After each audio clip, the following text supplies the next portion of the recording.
नमस्ते। आप भी कई बार सोचते होंगे कि राज्य में इतनी विशाल प्राकृतिक संपदा और कर्मठ युवा शक्ति होने के बावजूद हमारा राज्य इतनी पिछड़ी स्थिति से क्यों गुजर रहा है। क्या हमारी सोच, हमारी समझ इतनी कमजोर है कि हम देश के साथ कदम से कदम नहीं मिला पा रहे हैं। हमारे देश, हमारे राज्य और हमारे देश की युवा शक्ति इतनी मजबूत है, इनके होने के बावजूद भी हम आज भी एक पिछड़े दौर से गुजर रहे हैं। हमारे पूरे राज्य में रोजगार के कह गूंज रहे हैं। राजधानी में रोजगार के नए नए पोस्टर्स लगाए जा रहे हैं, फिर भी हमारी युवा शक्ति आज भी जंगलों में बैठे कुपोषित वाला जीवन व्यतीत कर रही है। ये बात सिर्फ कुछ लोगों की नहीं है, बात है विकास की उन 4.5 करोड़ उड़ीसा के वासियों की।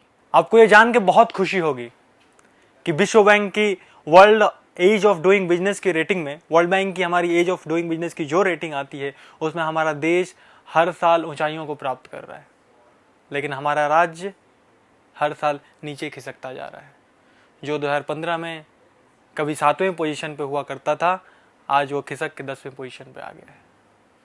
जहाँ देश के लिए ये काफ़ी अच्छी बात है कि हमारा देश धीरे धीरे ऊपर जा रहा है, हमारे राज्य के लिए एक दुखद खबर है। ऐसा नहीं कि हमारे राज्य में किसी चीज़ का अभाव है।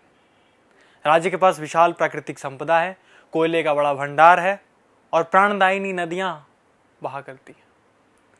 फिर भी इन सब होने के बावजूद भी कुछ माफिया गैंग, कुछ हड़ताल, जिनको राज्य से आज भी प्रश्रय मिलता रहा है, पूरे राज्य की छवि को बाहर में धूमिल कर रहे हैं।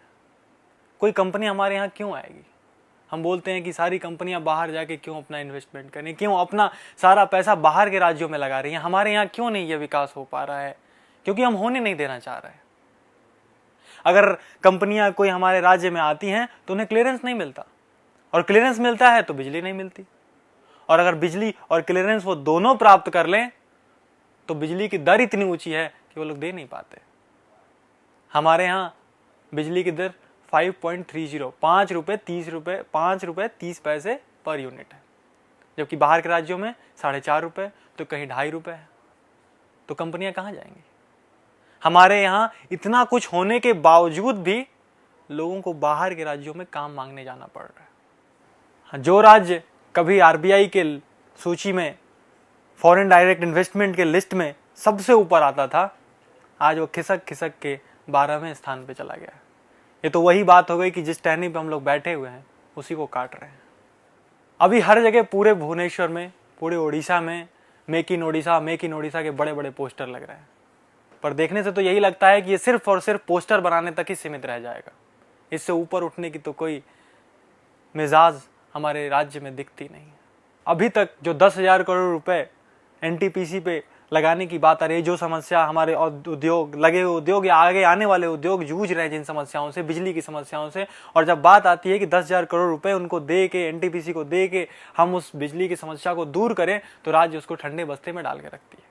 मेक इन ओडिशा के इतने बड़े पोस्टर तो लगा रहे हैं हम, लेकिन जो उसकी समस्या है उसको हम दूर नहीं कर रहे।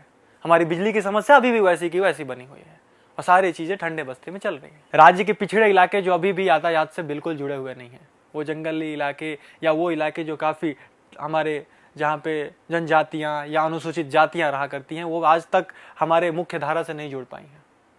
यातायात की इतनी, केंद्र द्वारा दी गई इतनी योजनाओं के बावजूद भी राज्य सरकार बार बार उसमें अड़ंगा डाल रही है।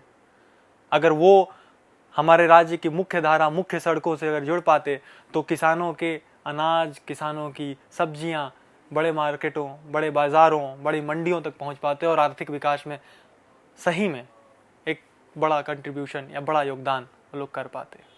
ये सिर्फ कुछ मुद्दों की बात है। जितने भी हम लोग, ये चंद मुद्दे हैं जिनको हम बोल पा रहे हैं, ये सिर्फ बस कुछ ही मुद्दे हैं। इनके अलावा हजारों मुद्दे बड़े पड़े हैं जिनको उठाया जा सकता है, बट हम सब के सब अनजान हैं, अनभिज्ञ हैं, सोए हैं, और यूं कहें तो गुमराह हैं। हमें पता नहीं है, तो जरूरत है जागने की। इतनी संपदा, इतना कुछ होने के बावजूद भी हम बेरोजगारी और भूखमरी में क्यों जिएं? तो ये परिवर्तन का समय आ रहा है। अब हमें रुकने की जरूरत नहीं है। इस परिवर्तन के समय में हमारा योगदान होना चाहिए, हमारी ये भूमिका होनी चाहिए कि हम ओडिशा में एक जिम्मेदार सरकार की स्थापना करें।